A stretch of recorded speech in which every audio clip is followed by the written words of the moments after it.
할렐루야. 말씀 앞에 나오신 우리 귀한 아름다운 가정 여러분 모두를 축복합니다. 이 아침 하나님께서 풍성한 은혜를 베풀어 주실 줄로 믿습니다. 9월 21일 화요일 새벽 기도회 시작하겠습니다. 사랑의 하나님 아버지 감사합니다. 이 아침 또 저희들 은혜의 자리로 불러주시고 또 말씀을 듣게 하시니 감사를 드립니다. 이 시간 성령 하나님께서 우리 심령 가운데 역사하여 주셔서 각 개인마다 들려주시는 하나님의 음성으로 다 듣게 하여 주시옵소서. 이 말씀이 우리에게 참 자유를 주시고 기쁨을 주시고 살아계신 하나님을 누릴 수 있는 귀한 은혜의 시간이 될 수 있도록 복 내려 주시옵소서. 예수님의 이름으로 기도하옵나이다.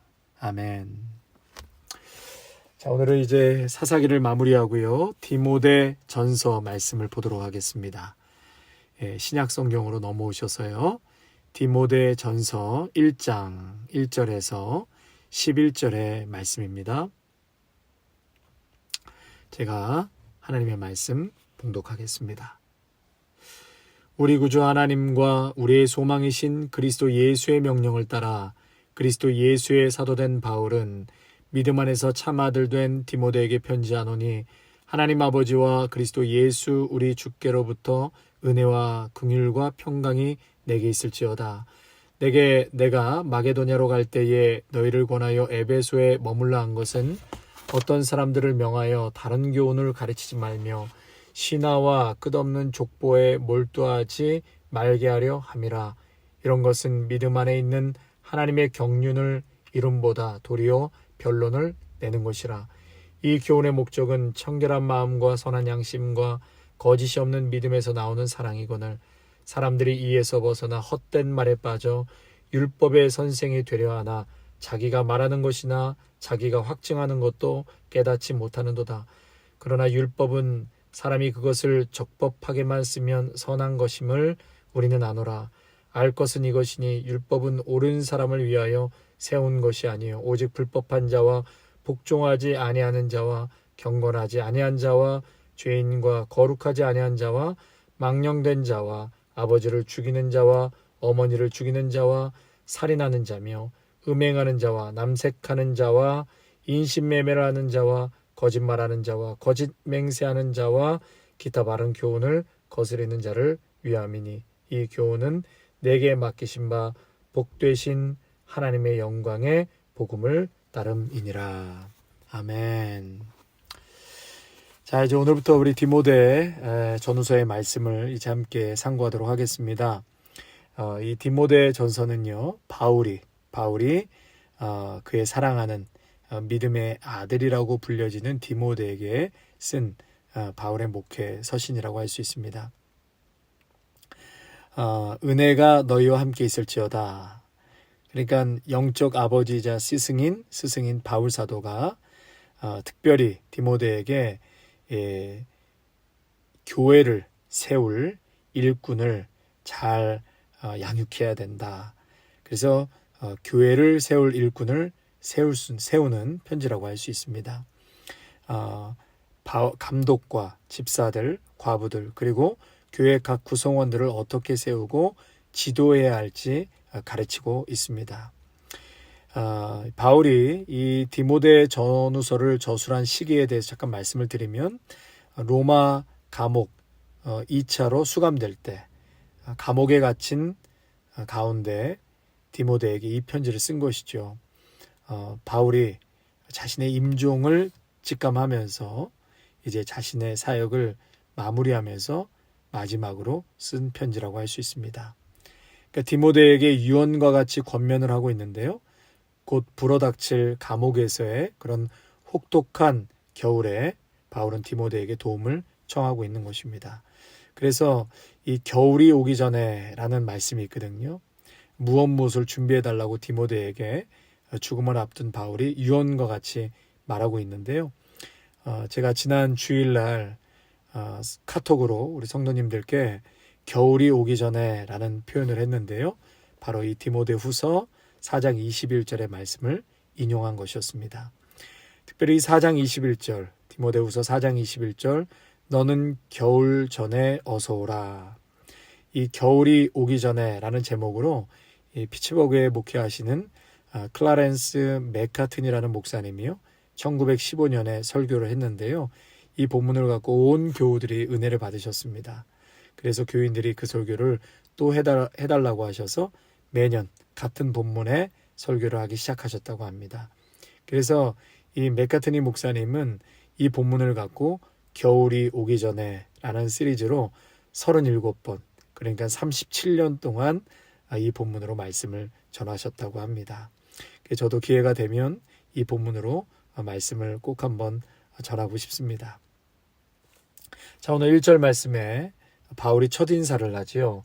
우리 주 하나님과 우리의 소망 되신 그리스도 예수의 명령을 따라 그리스도 예수의 사도된 바울은, 그래서 바울이 자신을 가리켜서 예수의 명령을 따라 예수 그리스도의 사도된 바울은 그랬습니다.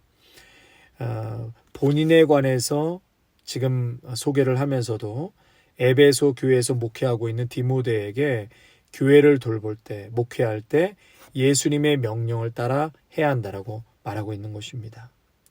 성도 여러분, 교회를 섬길 때 목회자나 사역자들이나 중직자들은 반드시 사도 바울이 지금 1절에서 말한 것처럼 예수 그리스도 예수의 명령을 따라 사도된 바울은 그랬습니다.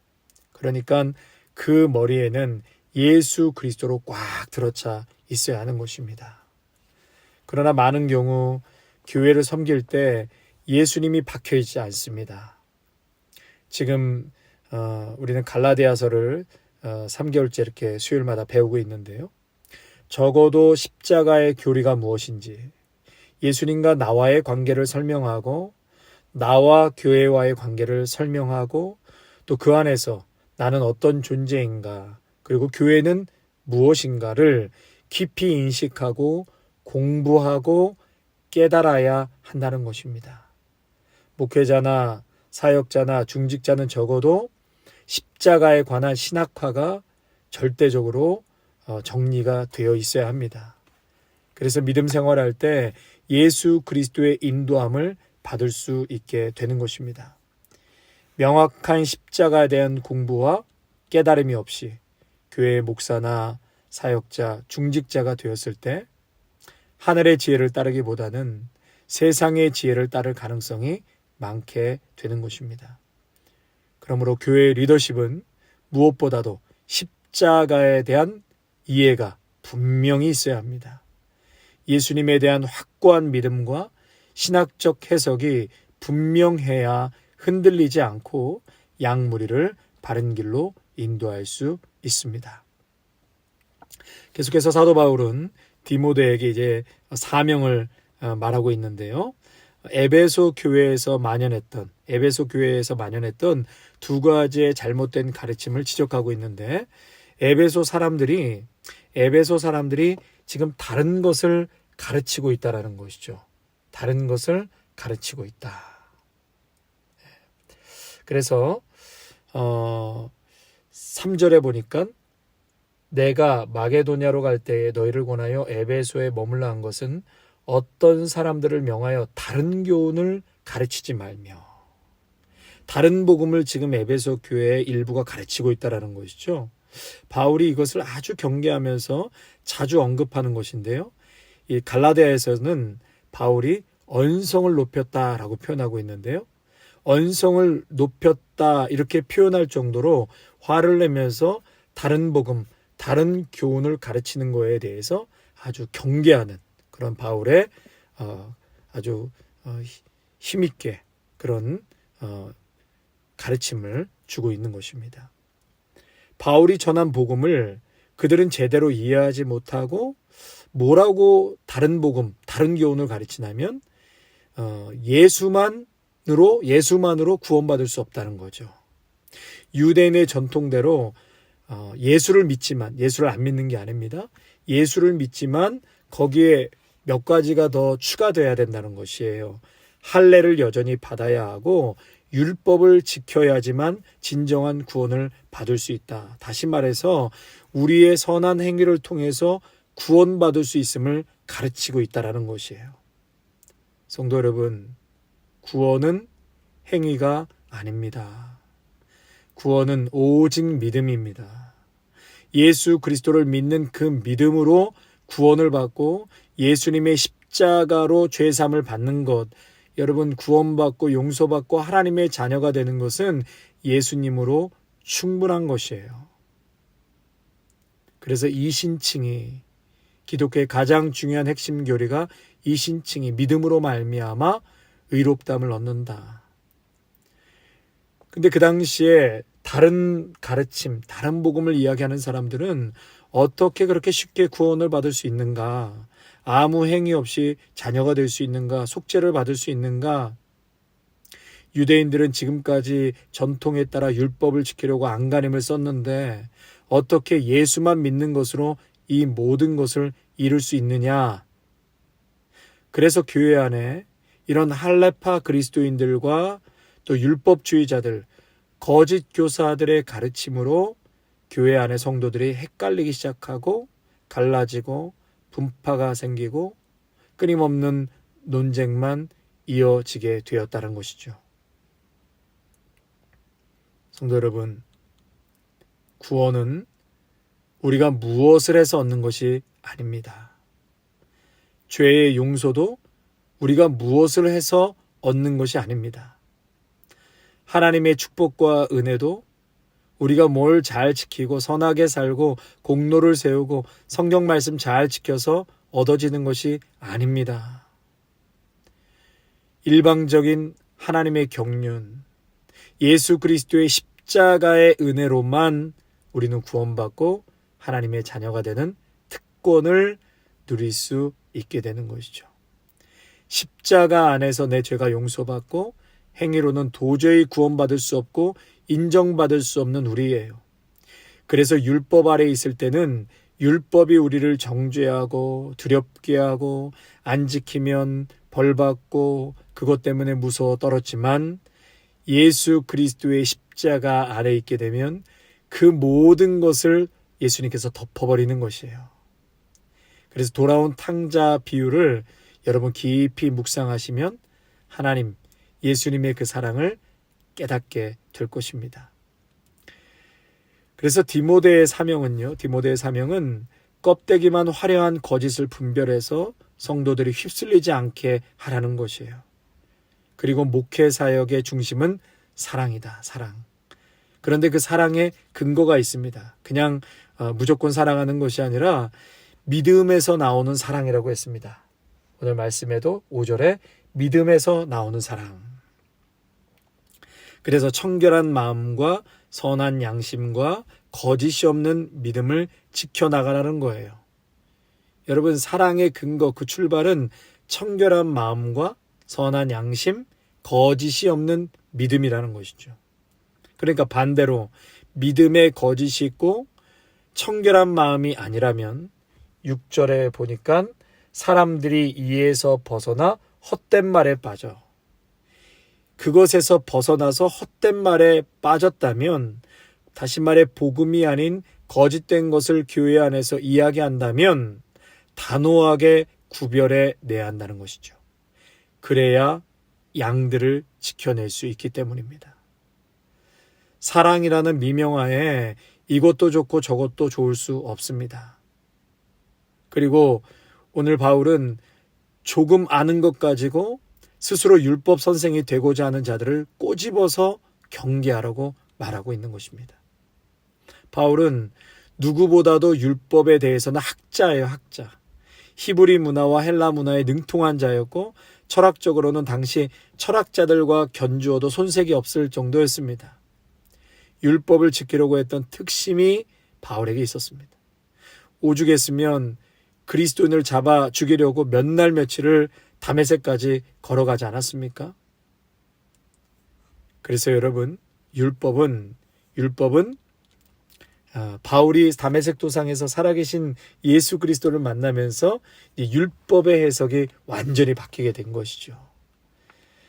그래서 전에는 율법이 먼저였다면 예수 그리스도를 믿고 변화된 사도 바울은 이제 은혜가 먼저라는 것입니다. 율법이 은혜를 섬기는 것이고 은혜가 본래적인 것이기 때문에 은혜를 돕고 은혜를 섬기는 역할이 율법이 한다는 것이죠. 그리고 오늘 말씀에도 율법은 우리에게 구원을 말해주러 온 것이 아니라 뭐라고요? 죄를 말해주러 왔다. 죄를 말해주러 왔다. 적법하게만 쓰면 선한 것인데 죄를 지은 자들, 불법한 자와 복종하지 않은 자에게 이 율법은 그것이 하나님의 뜻이 아니다. 그것은 죄다라고 구분지어 준다라는 것입니다. 그러면서 쭉 얘기하잖아요. 아버지를 죽인 자, 거룩하지 아니하는 자, 살인한 자, 음행한 자, 또 여기에 보니까 남색하는 자, 동성하는 자, 동성애를 하는 자 얘기하는 것이죠. 인신매매하는 자. 이런 것들을 구별해 내어준다. 그러니까 여러분 율법은 우리가 지킨다고 해서 그것이 우리에게 구원을 줄 수 없는 것이에요. 율법은 죄를 말해주러 왔다. 율법은 우리의 문제를 보여주고 우리 자체에 해답이 없다라는 것을 입증하는 데 목적이 있는 것이에요. 바울은 법을 잘 지키는 바리새인이었지만 그가 깨달은 것은 율법을 통해 자신이 결국 도덕적으로 무력한 존재임을 보고 깨닫게 되었다는 것이죠. 자신이 죄인일 뿐만 아니라 스스로 해방되거나 치료하기에는 속수무책인 죄인의 포로임을 율법을 통해서 깨닫게 되는 것이죠. 하나님의 뜻에 못 미치는 정도가 아니라 완전히 죄의 세력 아래에 있다. 율법은 우리가 의롭지 못함을 알려줄 능력은 있지만 우리에게 의로워지는 능력을 줄 수는 없는 것입니다. 그러므로 성도 여러분, 오늘도 예수 그리스도 십자가 은혜 아래에 있으면 이 모든 것을 다 뒤덮고도 남을 만한 그 사랑과 용서와 은혜가 십자가에 있습니다. 여러분, 십자가를 묵상하고 예수님을 묵상하면 진정한 자유를 누리게 되는 것입니다. 무엇을 하고 안 하고를 떠나서 이미 그 사랑이 우리를 압도하고 계시기 때문에, 이미 그 사랑이 우리를 통치하고 예수님께서 우리를 다스려가고 계시기 때문에 우리는 매일매일 우리의 삶의 반응은 그저 감사인 것이에요. 오늘도 끊임없이 우리의 삶에 기적과 은혜를 베풀어주고 계십니다. 그거에 따라 우리는 그저 하나님 은혜에 감사함으로 반응하며 살아가시는 저와 여러분이 되시기를 축원합니다. 기도하겠습니다. 하나님 아버지, 이제 오늘부터 저희들이 디모데 전후서의 말씀을 상고하고자 합니다. 성령 하나님, 이 말씀을 통해서 우리의 심령이 깨닫게 하여 주시고 에베소 교회에 침투한 거짓 교사들, 율법주의자들이 무엇을 말하는지 교묘하게 십자가의 복음과 능력을 벗어던진 채 인간의 노력과 또한 세상적인 그런 논리와 설득으로 믿음의 사람들을 헷갈리게 하는 이 우매한 메시지들을 잘 분별해 나갈 수 있도록 인도하여 주시옵소서. 그것은 매일매일 십자가 앞으로 가는 것이요, 또 말씀을 상고하는 것이요, 말씀을 연구하고 또 내면화하고 그것을 우리의 삶에 적용할 때에 구체적인 깨달음과 역사가 일어나게 되는 줄로 믿습니다. 아버지 하나님, 우리 믿음의 성도들에게 참 자유와 기쁨을 깨닫게 하여 주시옵소서. 우리가 마땅히 누려야 될 기쁨과 참 자유가 있음에도 불구하고 또다시 하나님 율법의 감옥에 갇혀 무엇을 해야지만 하나님이 사랑하고 무엇을 해야지만 우리가 의롭다함을 얻는다는 그러한 잘못된 가르침에 더 이상 우리가 넘어가지 않게 하시고 온전히 예수 그리스도 안에서 참 자유와 구원의 기쁨을 누리며 살아가게 하여 주시옵소서. 예수님의 이름으로 감사하며 기도하옵나이다. 아멘. 이제는 우리 주 예수 그리스도의 은혜와 참 사랑이 되시는 하나님 아버지의 사랑하심과 성령의 위로하심이 이 세상 가운데 살아갈 때에 힘들고 어렵지만 하늘의 지혜를 쫓아 살아가기로, 또 온전한 진리이신 예수 그리스도만을 바라보면서 세상 한복판에 구원의 감격과 하나님이 베풀어 주시는 은혜에 오늘도 감사하며 살아가기로 다짐하는 귀한 믿음의 성도들과 가정과 일터와 자녀들 위해, 아름다운 교회 위에 이제로부터 영원토록 함께 하시기를 간절히 축원하옵나이다. 아멘.